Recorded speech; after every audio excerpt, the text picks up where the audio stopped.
Okay, today we're going to talk about differentiation in the classroom. What is differentiation and why is it important? Using differentiation in the classroom means designing and implementing curriculum, teaching strategies, and assessment to meet the needs, abilities, and interests of all students. Now, we all know that we differentiate based on lots of different things like learning styles, abilities, the fact that English may not be the first language of all of our students, special ed, IEPs, but we can also differentiate based on the interests of our students.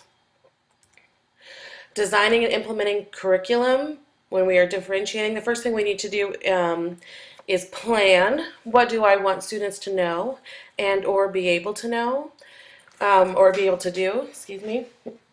So by the end of the lesson or the unit, we want all students to be able to blank. And that's kind of how we can start off, and what we know, even it can be different outcomes at the end per student.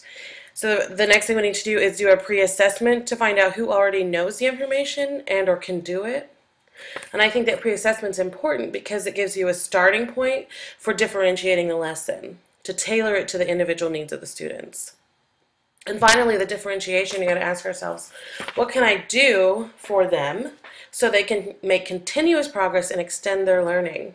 How will I change this so each student's learning the materials the best way and the most efficient way for him or her, the most effective way? And also, even if a student knows, that we can go beyond what they do know with a little more higher thinking. And the reason I put the Common Core standards here is because my school actually implemented Common Core last year, and it's based on a more critical approach to thinking. It's not the memorization, it's not a multiple choice test, it's not the recall. For example, we don't tell them this is the fact family for 6. You give them 6 manipulatives and ask them, how many ways can you make 6? How many different add-ins and sums can you make to make the number 6? So I think that that goes along well with the differentiation as far as being able to dig a little deeper, do a little more critical thinking, and extend on what students already know. Some of the teaching strategies, and I know these are not new probably to anyone, same activity, different tasks, tiered assignments, scaffolding, independent study, interest groups, multiple levels of questioning. There's the Bloom's taxonomy, digging a little deeper with your students that are able to critically think a little higher. Flexible grouping, so that's not just ability-based, but even interest-based. And these last two here, learning contracts and choice boards, I wanted to show a few examples of those. And then I also put multiple assessments, and I'll talk about that on the last slide. Learning contracts. A learning contract is a working agreement between the student and the teacher concerning how the student will meet specific learning objectives. They can include such things like what they're going to learn, in what amount of time will it be done, what the student's going to do to meet these objectives, and then it also gives them a chance to assess their own learning and tell the students how the teacher is going to assess their learning so that they know what is expected before it starts. I put a link here that actually has a example for a learning contract, and it's an example for a lower grade 3 through 5 learning contract. It's teacher vision right here, and it's just an example. They have lots of free printable ones, and you can click on the view printable. And this is an example of a learning contract: name, date, subject area, objective. What I will do to meet this objective, date by which I will meet this objective. So this is kind of probably the one that you would maybe send home. Student signature, teacher signature. You can also always put the parent signature there too, so they know exactly what their kids are learning.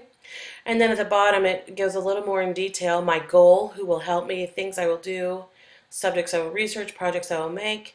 My goal will be met on or before. And then you can also add a rubric or a checklist so the student knows exactly what they're going to be graded on. This is just one example of a learning contract. Okay.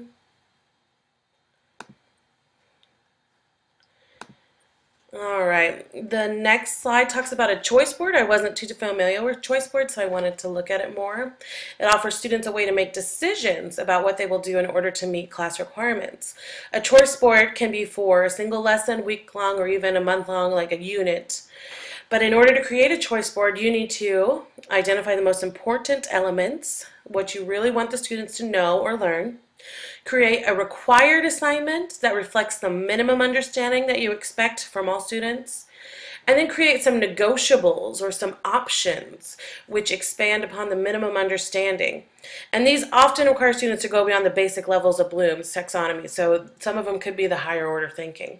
And you could also create a final optional section that requires students opportunity for enrichment, just to go a little deeper on their own, and you could do that for extra credit. I put a link here for an example of a choice board. And there's some tic-tac-toe choice boards, and I'll talk about those in a second.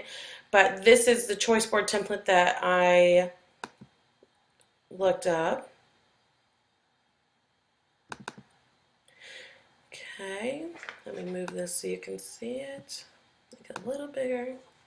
Here is a template that you can download and you can type on and make whatever you want.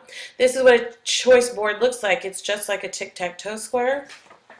And for instance, if you wanted to have your students work on vocabulary words, you can just type in here the different assignments or different choices they would have to work on their activity words.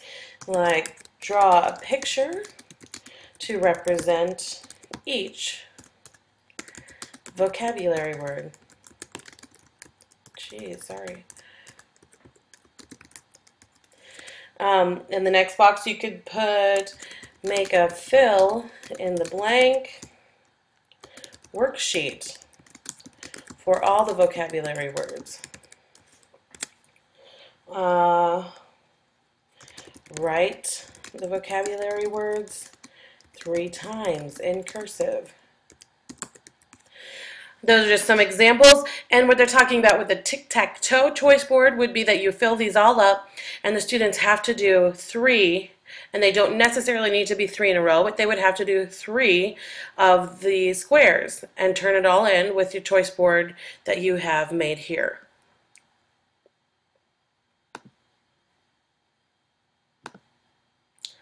Okay.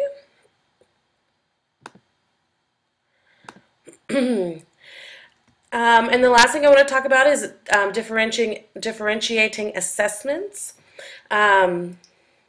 You can use poems, letters, journals, blogs, and I put a link here to blogger.com. This is a site in where your students can actually set up their own blog, or you could set up a blog, or use your journaling as a blog, and you can make it available just for you to see or the whole class to see, or make it public. Right here is the blogger.com, and you would just click here the video tutorial and it'll show you exactly how to set up a blog, or you could have your students watch it and they could set up their own blog. So diorama, photo essay, collage, movie posters, I don't know how to move that. You can make their own movie posters, musical soundtracks, videos, movies. This is another site that I really love, and it's so easy. It's called animoto.com, and you basically, all you need to do is upload pictures and it makes a really cool video for you. The best thing about Animoto is if you are an educator or a teacher, you just click down here on the education and they'll set up one for you for free. You don't have to pay for it. If you're not a teacher, you do have to pay a small fee per year or whatever to have an Animoto. And I'll just show you a quick video that I made several years ago for open house. And all you do is upload the pictures that you have. You can add a soundtrack. You can upload your own music, or they actually have several songs that you can put to your videos, and it just makes a cool slideshow. If you don't like it, you just switch it around and make a new one. But this would be great with photos from history. Apples and bananas. Apples and bananas. Apples and bananas. We know that song. Yeah. Ready, boys? Okay, and then the last Couple things I want to talk about. Discussion, interview, teach the class. I really like my kids to teach the class several times. Reader's theater, advertisement, product invention, recipe, budget, charts, graphs, plan a vacation, travel brochure, or tour guide. And Microsoft Office actually here has a free download that you can use for your kids to make their own travel brochure. You can download it right here. All right, that's all I have for differentiation today. Thanks for listening.